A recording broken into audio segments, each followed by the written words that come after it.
Bonjour à tous, 3 doses d'informations, bienvenue dans ce premier rendez-vous. Cérémonie d'hommage de la nation au président de l'Assemblée nationale, Amadou Soumaoro. Le président de la République, Alassane Ouattara, a pris part à cet hommage, moment marqué notamment par le recueillement du couple présidentiel, du vice-président de la République, du Premier ministre et des présidents d'institutions sur la dépouille de l'illustre disparu, l'oraison funèbre, les honneurs militaires et la remise du drapeau national à la veuve. Plusieurs témoignages ont rappelé les qualités professionnelles et humaines du président Amadou Soumaoro, une personnalité politique de premier plan, un homme de conviction, engagé, loyal et dévoué. Je vous propose de suivre quelques réactions. C'est donc le cœur plein de douleur que nous constatons aujourd'hui son départ vers l'éternel, le départ définitif. Il quitte ces lieux qu'il a animés toujours en tant que député, ensuite en tant que président de l'Assemblée nationale. C'est un grand combattant, homme de conviction, homme engagé, qui s'en est allé, un grand serviteur de l'État et qui avait une boussole, comme nous tous, le président Alassane Ouattara. Et pour le président Alassane Ouattara, aujourd'hui, c'est une autre perte qui vient de s'ajouter aux grandes pertes que nous avons connues. Les grands hommes, les grandes nations doivent se donner les moyens de surmonter toutes ces épreuves. Aujourd'hui, la Côte d'Ivoire pleure un de ses fils, son président de l'Assemblée nationale. Un homme de conviction, qui avait du caractère, mais qui savait allier caractère, humanisme, souplesse et respect de l'autre. Pour moi, c'était un ami, c'était un frère. Ce grand monsieur qui nous quitte a été de tous les combats aux côtés de son Excellence, M. Alassane Ouattara, président de la République de Côte d'Ivoire. C'est un grand militant du RHDP que nous perdons. Et en pareille circonstance, les mots nous manquent pour traduire ce que nous ressentons. C'est un monsieur qui est affable, qui est très contemporain à tout le monde. Partout où vous le trouvez, il est de bonne humeur. C'est comme ça qu'il a présenté sa vie au peuple. Le président de l'Assemblée nationale, Amadou Soumaoro, fait partie de ceux dont la Côte d'Ivoire oubliera difficilement le nom, mais également, je dirais, sa formation politique. Membre fondateur du RDR, il a été de tous les combats.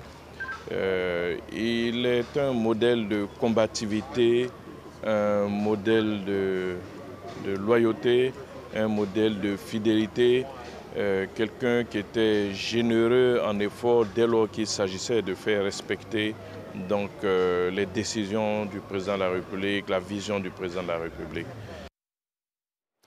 Ce mardi s'est ouverte la réunion interministérielle sur la COP15 au Sofitel, Hôtel Ivoire d'Abidjan. Objectif, impulser des actions concrètes pour la lutte contre la désertification et la déforestation dans les États. C'est parti pour une semaine pleine de spectacles à Abidjan et à San Pedro. Le FEMUA, Festival des musiques urbaines d'Anoumabo, est lancé. L'ouverture officielle a eu lieu hier à Abidjan. Des concerts d'une douzaine d'artistes et toujours une vocation sociale à un festival qui en est à sa 14e édition. Le point de Issa Tionayeo. 8 mois après le FEMUA 13, Anoumabo redevient la capitale de la musique africaine. La raison, le FEMUA 14, Festival des musiques urbaines d'Anoumabo, vient d'ouvrir ses portes. Le FEMUA 14 sera la tribune idéale pour présenter les programmes et politiques efficaces qui répondent aux défis auxquels sont confrontés les jeunes dans leur transition vers l'emploi en Afrique. Pour nous, l'Union européenne, c'est un honneur de pouvoir accompagner la Côte d'Ivoire à former les jeunes avec la formation professionnelle, à donner peut-être des astuces comment devenir entrepreneur. Le FEMUA, c'est aussi cette ouverture sur le reste du monde. Cette année, c'est la République démocratique du Congo, RDC, qui est à l'honneur.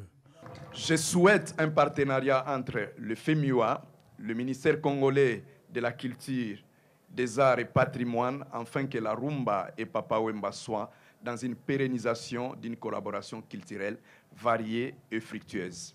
Sous les leads de leurs excellences Alassane Ouattara et Félix Tshisekedi, au cœur de ce FEMIA 14, l'entrepreneuriat et l'employabilité des jeunes.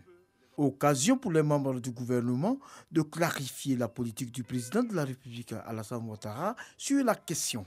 Pour 10 millions de jeunes qui arrivent chaque année sur le marché du travail, il n'y a que 3 millions d'emplois formels qui sont créés.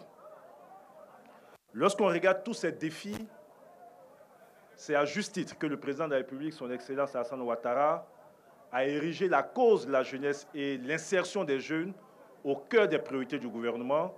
Et c'est une priorité aujourd'hui partagée par toutes les nations africaines. La Côte d'Ivoire solidaire, chère au président de la République, dans son deuxième pilier, s'appuie sur la création d'une richesse source d'emploi. Cela passe par la transformation structurelle de notre économie et par son industrialisation. Le président de la République a instruit le gouvernement, dès notre prise de fonction, d'accélérer la transformation et l'industrialisation dans tous nos secteurs, à travers des projets structurants impactant la population et en particulier les jeunes filles et les jeunes garçons.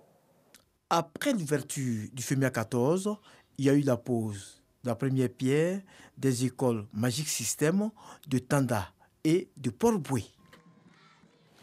Dans le reste de l'actualité, le Maroc accueille aujourd'hui à Marrakech la 9e réunion ministérielle de la coalition mondiale contre Daesh, une coalition internationale créée en 2014 pour combattre le groupe État islamique et qui rassemble plus de 80 participants. Une cinquantaine de délégations sont attendues selon le Maroc, dont 15 délégations africaines. C'est la première fois que cette réunion se tient sur le continent. Retour de l'information à 7 h.